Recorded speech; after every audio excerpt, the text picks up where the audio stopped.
Olá pessoal, sejam bem-vindos novamente. Reinaldo, professor Pica-Pau aqui a seu dispor. Nós continuamos a ideia aqui de trabalhar o quê? Quantizar, né, a energia térmica, medir a quantidade de energia térmica que é transferida. Perfeito? Mas agora numa situação em que eu tenho a mudança de estado físico. Mas quais são os estados físicos da matéria que nós vamos trabalhar? Sólido, líquido e gasoso. Perfeito? Cada um deles tem suas características, né? Como sólido. Um corpo sólido é um corpo que tem forma definida e volume definido. Confere, beleza? Sólido é um corpo que tem formato definido e volume definido. Um cubo, né? Forma e volume definido. Um líquido. Líquido é um corpo que tem volume definido. Ah, comprei lá 2 litros de refrigerante. Tem volume definido. Mas é a forma? A forma é do recipiente onde ele está. Então, líquido tem forma do recipiente, então não tem forma definida, depende do recipiente, mas tem volume definido. E gás? Gás não tem nem volume nem forma definida. Quer dizer que à medida que você vai evoluindo do sólido, passando para o líquido, do líquido passando para o gasoso, você vai perdendo essas características por causa da desagregação molecular. Ora, o sólido é onde você tem a maior agregação molecular, então as moléculas estão rígidas, sem movimentação, tá? Por isso que tem forma e volume definido. Nos líquidos, já acontece uma desagregação. O calor fornecido fez com que as moléculas tivessem mais liberdade de movimentação. Então você tem volume definido, mas não tem uma forma definida. A forma pode ser moldada conforme o recipiente. Já nos gases, a liberdade das moléculas é praticamente total. Então, o que acontece? Eu posso alterar não só o volume, como posso também alterar o formato. Tá joia? Agora, quando eu quero, um processo de transformar gelo em água, então, sólido virando líquido, eu vou ter aqui a chamada fusão. Beleza? De sólido para líquido, preciso fornecer energia térmica para desagregar as moléculas e elas se transformarem no estado líquido. Então, quebrar essa forma para ter maior liberdade. Se eu continuar fornecendo calor e o líquido se transformar em gás, então a água ferver, virar vapor, então aqui eu vou ter a ebulição. Certo? A ebulição pode se dar de 3 formas. Evaporação, que é o processo lento, onde vai desagregando naturalmente, evaporação, uma poça d'água que evapora, então as moléculas vão se desprendendo, virando gás, tá joia? Processo forçado, que é a vaporização, eu coloco a água para ferver no fogo, então estou oferecendo ali uma fonte térmica forçando o processo.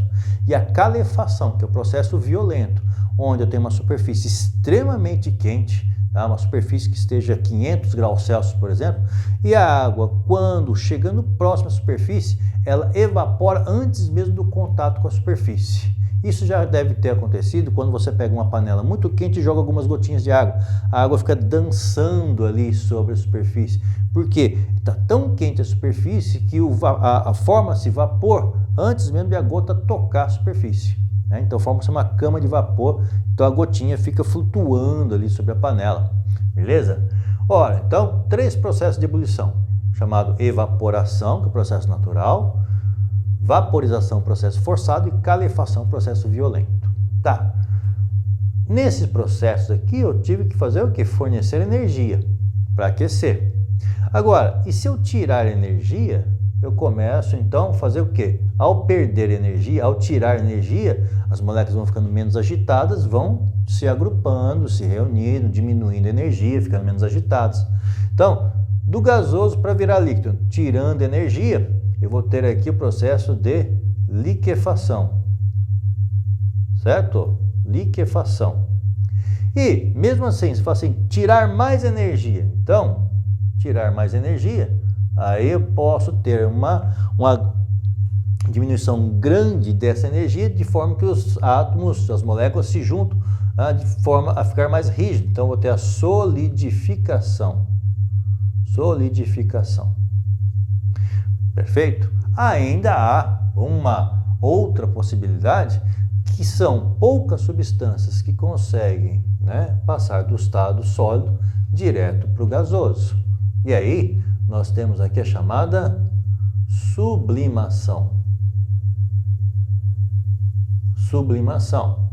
O gelo seco, né, do estado sólido já vai direto para o estado líquido, do estado gasoso, que é o CO2, né? Então o CO2 no estado sólido, gelo seco, já vai direto para o estado gasoso.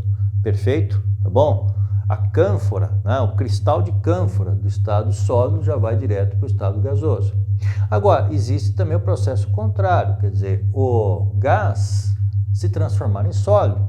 Vapor de água, quando você abre a geladeira e forma lá no congelador aqueles cristais de sólido de água, né, o gelo que forma-se no congelador, é vapor que entrou em contato com uma região muito gelada, então ele cristalizou. É uma cristalização. Posso chamar isso aqui do quê? De sublimação também. Sublimação ou ressublimação. Sublimação ou ressublimação.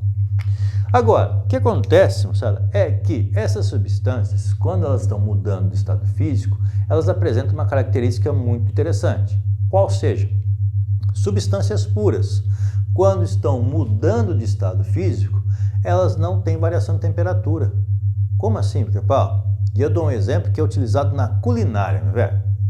Quando o pessoal vai fazer, por exemplo, um pudim, vai querer aquecer um certo prato de comida, eles podem fazer isso utilizando uma técnica chamada banho-maria. Como é que é isso? Pega-se um recipiente maior, né, geralmente uma bandeja, né, uma forma, coloca-se água dentro dessa forma e dentro dessa forma se coloca o prato ou a panela ou o recipiente que você deseja aquecer. Quando você aciona o fogo, acende o fogo, a água que está nessa forma vai ferver, certo? E enquanto estiver fervendo, a temperatura fica constante, porque a gente sabe qual que é a temperatura de fervura, qual a temperatura de ebulição da água. Ao nível do mar, essa temperatura é de 100 graus Celsius.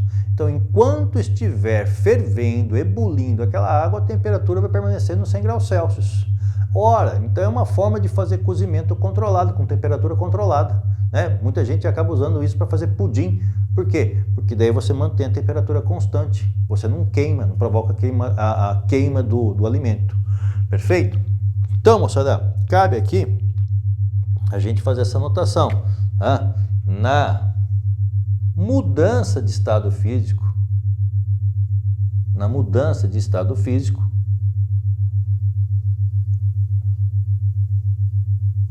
de substâncias puras,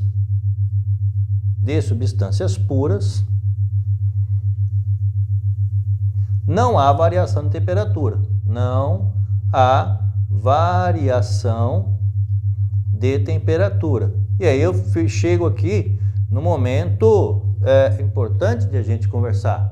Porque se não há variação de temperatura, como é que eu vou medir? Como é que eu vou fazer a medida da quantidade de energia?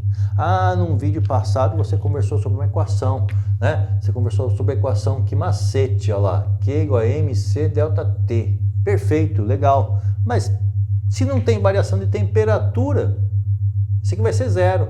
Opa, então vai dar zero aqui? Problema, não é um problema? Porque você fala assim, se para um corpo, né, sair do estado sólido, entrar no líquido, ele precisa receber calor e a equação está me dando zero, então não posso usar essa equação, está dando um paradoxo aí. Opa, então tem uma nova equação aqui, para medir a quantidade de energia, a quantidade de calor. Quando um corpo está mudando de estado físico, eu vou usar a equação que mole, Q igual a M vezes L. Q igual a M vezes L. Perfeito? Onde? Está lá. Q. Q é quantidade de calor. Quantidade de energia térmica. M é massa. E a letra L, que representa o que a gente vai chamar de calor latente. Calor latente. Latente porque está guardado, está latente, está querendo se transformar. Para isso, preciso fornecer energia, tá? Para que ocorra a transformação. Cada substância tem o seu calor latente. E, isolando ele na equação, nós teremos aqui, ó, L como sendo Q sobre M, tá? Onde então aparece a unidade de medida, lá. Calor latente vai ser medido em quais unidades? Vou trocar a cor aqui, vamos dar calor latente vai ser medido em joule por quilograma, certo? Joule por quilograma ou energia em cal por grama. Ok? Então lá, unidade do sistema internacional, então aqui SI, e aqui o sistema usual. Lembrando que cada caloria equivale a 4,19 joules, equivalente mecânico, certo? O equivalente mecânico. Show? Tem algum exemplo para a gente trabalhar? Temos exemplos perfeitos para a gente trabalhar aqui, moçada. E esses exemplos, eles estão relacionados, inclusive, com uma dica muito legal para o vestibular. Porque chega às vezes no vestibular, o cara fala assim, ah, ficou faltando dados, né? Eu coloco aqui para você, por exemplo, assim, calor latente de fusão. Mas de quem? Ah, então eu vou falar assim, da água. Tá ok. Calor latente de fusão da água. O calor latente de fusão da água vale 80 calorias por grama. Quer dizer que cada grama de água, gelo, entrando no processo de fusão, precisa receber 80 calorias para virar líquido. 80 calorias. Perfeito. É dado muitas vezes no vestibular. O que não é dado no vestibular, muitas vezes, é o calor latente de quê? De solidificação. Então, qual que seria o calor de solidificação? De quem? Da água. Aí o cara fala assim, ah, ficou faltando esse dado, eu não consigo fazer exercício. Não é que ficou faltando, é a dica. Qual?